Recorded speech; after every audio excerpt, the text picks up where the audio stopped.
उनके पुरखों को जबकि मौका मिला था तो उन्होंने मनुस्मृति लिखी थी जिसमें इंसान को इंसान से बांट दिया।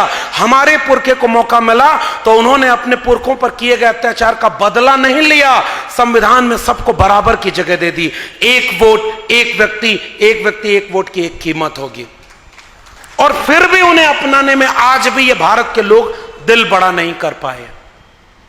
और दावे से कहता हूं कि आप अकेले में बैठकर अपने किसी भी ऐसे मित्र से जिसके जहन में मनुस्मृति है उससे पूछेगा कि अंबेडकर का मतलब क्या है, वो आपको समझाएगा। बहुत बुरे वक्त में हम जा रहे हैं। एक समय ऐसा आने वाला है कि वो ताकतें जो इसे नागपुर से निकल करके ये बात देश को समझा रही हैं कि बुद्ध विष्णु के अवतार थे, कल एक दिन ऐसा आएगा कि अंबेडकर को भी अवतार बना देंगे। क्योंकि देखो अब अंबेडकर फूले पेरियार को मिटा तो नहीं सकते, इसलिए अप्रोप्रिएट कर लेंगे, मूर्ति लगाएंगे वो, और आपका वोट लेके जाएंगे आपकी जाति के लोगों को आगे करके। आखिरी में कुछ बातें बस कह करके मैं एक बात कह के जा रहा हूं, सच कहना पड़ेगा। डॉक्टर अंबेडकर इसलिए बन पाए क्योंकि उन्होंने अपने वक्त का सच कहने का जोखिम उठाया था। भले ही वो गोलमेज सम्मेलन हो, भले ही यहां की कोई सम्मेलन हो, आमने सामने बैठ करके साफ तौर पे कहते थे कि आप जो लड़ाई लड़ रहे वो हमारे लोगों की मुक्ति के लिए नहीं लड़ रहे। और इसलिए आज हमें अगर अंबेडकर की बात करनी है तो हमें अपने वक्त का सच कहना होगा कि आज का राजा जालिम है, तानाशाह है। एक कहानी शायद आप लोगों ने सुनी होगी। एक राजा बहुत तानाशाह था, वो उसके डर से उसके राज्य में कोई नहीं बोलता था, और उसके जितने दरबारी थे वो चापलूस थे। राजा कुछ भी कहे सब जी हां जी हां। वो जैसे एक किस्सा है ना अकबर बिरबल का, कि बिरबल को बुलाकर अकबर ने कहा कि बैगन बड़ा भला है, तो बिरबल ने कहा हां सरकार, सिर पर ताज धरा है। थोड़ी देर बाद स्विंग हुआ मूड, अकबर बुला के बिरबल से कहते हैं बिरबल बैगन बड़ा बुरा है। बिरबल तुरंत छूटते ही बोला बिल्कुल सरकार, बेगुन नाम पड़ा है। अकबर ने बिरबल से कहा बिरबल तुम्हारा कोई अपना स्टैंड है कि नहीं? मैं कह रहा हूं भला है तो तू कह रहा है भला है, मैं कह रहा हूं बुरा है तो तू उसको भी कह रहा है बुरा है। बिरबल पलट के बोलता है सरकार मैं बैगन की नौकरी थोड़ी ही करता हूं। चापलूसी का यह आलम होता है। और उस कहानी को मैं आज के दौर में जरूर कहना चाहता हूं कि उस राजा के आतंक से चापलूस दरबारी कुछ नहीं बोलते थे और पूरे दरबार में लोग उसकी वाहवाही करते थे। एक बार एक व्यापारी आया, उसने कहा कि सरकार एक ये मैं कारीगर लेके आया हूं, ये एक ऐसा कपड़ा सोने और चांदी के तार से बनाता है कि वो उसे ही दिखता है जो दिल से ईमानदार हो और सच्चा हो। राजा ने कहा ये कपड़ा मैं पहनूंगा, तुम बनवाओ। महीनों की तैयारियां हुई, कपड़ा बनना शुरू हुआ, पूरे राज्य में चर्चा हो गई। राजा के लिए एक ऐसा कपड़ा बनाया जा रहा है जो उसे ही दिखाई देगा जो दिल से ईमानदार और सच्चा होगा। राजा भी उत्सुक था, बीच बीच में जाके कहता था देखो कपड़ा कितना तैयार हुआ। कारीगर बोलता था बहुत मेहनत से बन रहा है, रुकिए थोड़ा और वक्त लगेगा। कुछ दिन बाद कपड़ा तैयार हुआ, राजा वो कपड़ा पहना और पूरे शहर में घूमने निकल गया। सारे लोग जाकर कहते थे कि राजा का कपड़ा कितना अच्छा लग रहा है, राजा का कपड़ा कितना प्यारा है, राजा कितना शानदार कपड़ा पहना हुआ है। लेकिन असल में वो कोई कपड़ा ही नहीं था, वो अदृश्य कपड़ा था। और पूरे राज्य में राजा ऐसे ही घूमते चला गया, क्योंकि राज्य को ही उसने चापलूसों का अड्डा बना रखा था। वो तानाशाह जिसके खिलाफ कोई सच नहीं बोल सकता था, अपने राज्य के दरबार के आखिरी छोर पर पहुंचता है। एक छोटा सा बच्चा उस राजा को देखकर चीख पड़ता है, ये राजा तो नंगा जा रहा है। वो अकेला बच्चा सच बोला, क्योंकि बाकी लोग या तो चापलूस बन गए थे या उसके जुल्म से तानाशाह से डर गए थे। और राजा नंगा है ये बात कहने वाला एक छोटा सा बच्चा था। डॉक्टर अंबेडकर आज अगर होते तो कौन सी लड़ाई लड़ रहे होते? मेरे लिए अंबेडकर को याद करने का अर्थ यहां से, आज अगर डॉक्टर अंबेडकर होते तो नई शिक्षा नीति 2020 के तहत इस देश के सरकारी शिक्षक सरकारी कर्मचारी सरकारी स्कूल कॉलेज विश्वविद्यालय को प्राइवेट हाथों में बेचे जाने के खिलाफ आंदोलन में सबसे आगे खड़े होते। आज अगर डॉक्टर अंबेडकर होते तो कोविड के समय जो 3 कानून पास हुए थे, न्यू एजुकेशन पॉलिसी 2020 के बाद किसानों के 3 कानून और श्रमिकों के 3 कानून, इस देश के ट्रेड यूनियन को तो बर्बाद कर दिया गया। श्रमिक अपना कानून नहीं बचा पाए भाई इस देश में। आज अगर श्रमिक 100 लोग इकट्ठे हो जाएं तो व्यापारी के पास यह मौका है कि वो उन श्रमिकों को नौकरी से निकाल सकता है। आप ट्रेड यूनियन नहीं बना सकते। और एक जमाने में इसी महाराष्ट्र में इतनी बड़ी ट्रेड यूनियन हुआ करती थी कि ट्रेड यूनियन के आंदोलन बड़ी बड़ी सरकारों के तख्ते पलट देते थे। ट्रेड यूनियन खत्म हो गया और ट्रेड यूनियन की वकालत करने वाले फूले और अंबेडकर दोनों थे। क्या यह अंबेडकर के सपनों का भारत बन रहा है? इसलिए मैं कह रहा हूं कोविड की आड़ में श्रमिक कानूनों में संशोधन हुआ है, कोविड की आड़ में न्यू एजुकेशन पॉलिसी बदल दी गई है और कोविड की आड़ में 3 कृषक कानून पास कर दिए गए। एक ऐसा डॉक्टर इस देश में बैठा हुआ है जो मरीज को केवल भाषण पिला रहा है कि हम तुम्हारा इलाज कर रहे हैं।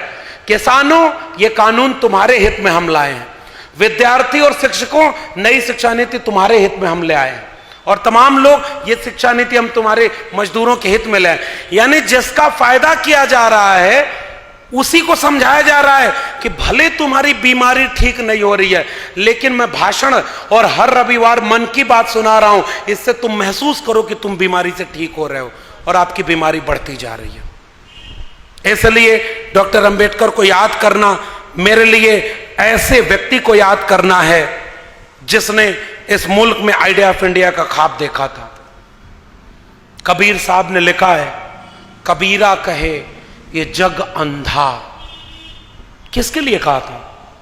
हम पढ़े लिखे लोग हैं और मैं एक बात बहुत जिम्मेदारी से कह रहा हूं साथियों, आज की डेट में जिसके हाथ में कलम नहीं, किताब नहीं, दिन भर 90% असंगठित क्षेत्र के लोग जो दिन भर अगर मेहनत न करें तो शाम को उनके घर चूल्हा नहीं जलता, उनको अंबेडकर का पढ़ने का मौका कहां है?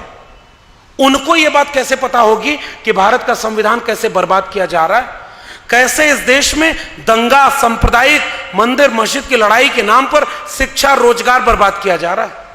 फिर जिम्मेदारी किसकी है? जिसके हाथ में कलम और किताब है। फिर जिम्मेदारी किसकी है? जिसने भारत के संविधान का लाभ लिया है।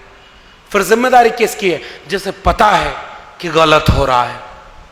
और अगर हमें पता है कि गलत हो रहा है फिर भी हम अगर चुपचाप सब होता हुआ देख रहे हैं तो माफ करिए, हम अपनी जिम्मेदारी पूरी नहीं निभा रहे।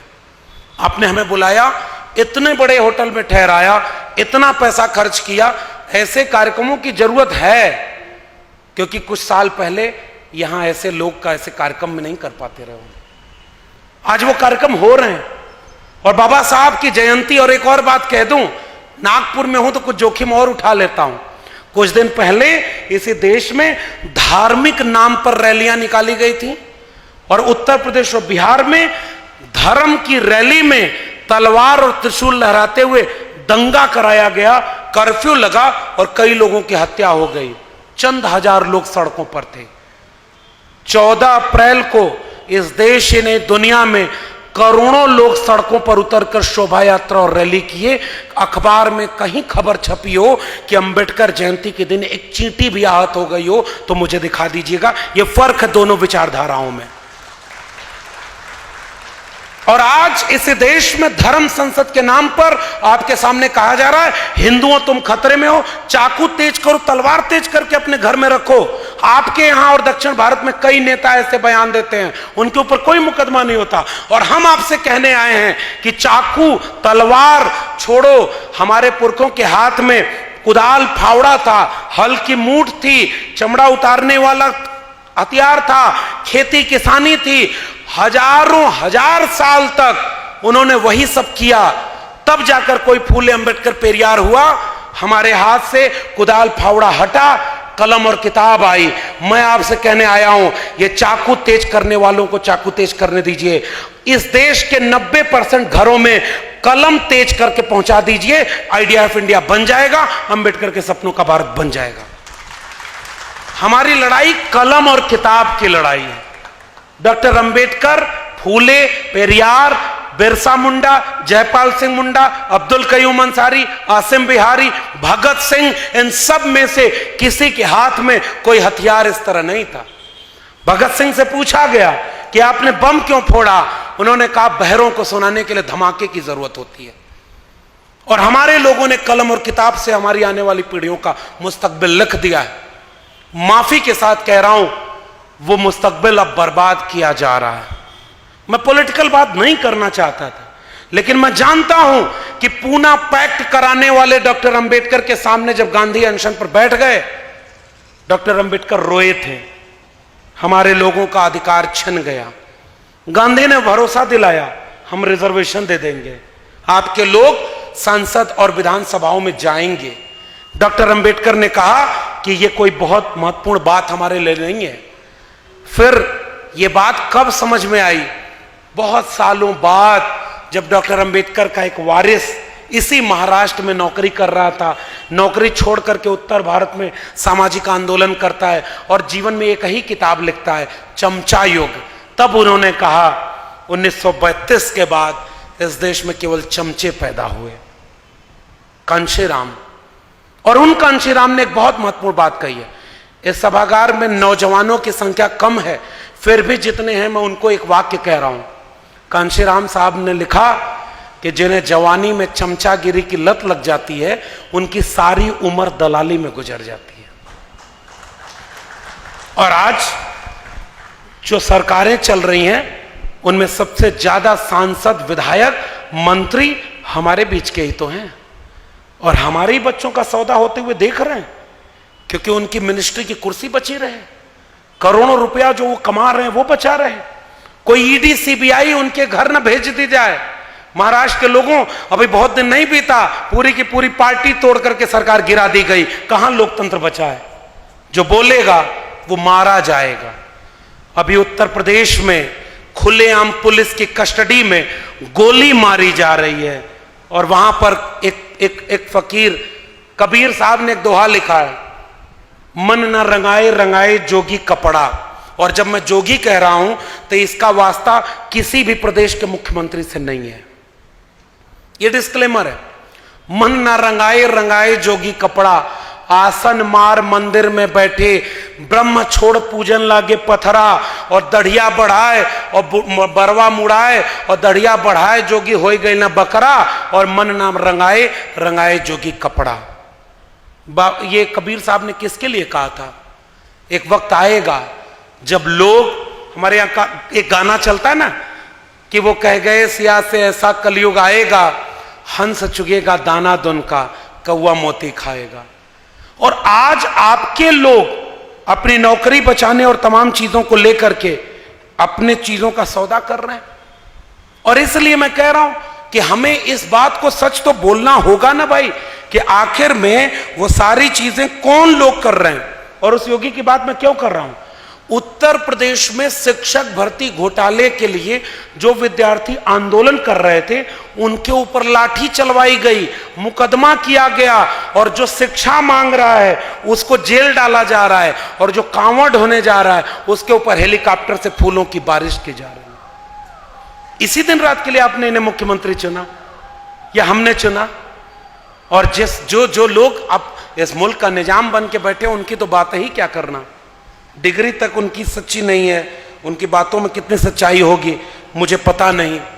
और इसलिए मैं एक बात कह रहा हूं, ये लोग बहुत मेहनत करते हुए दिखते हैं।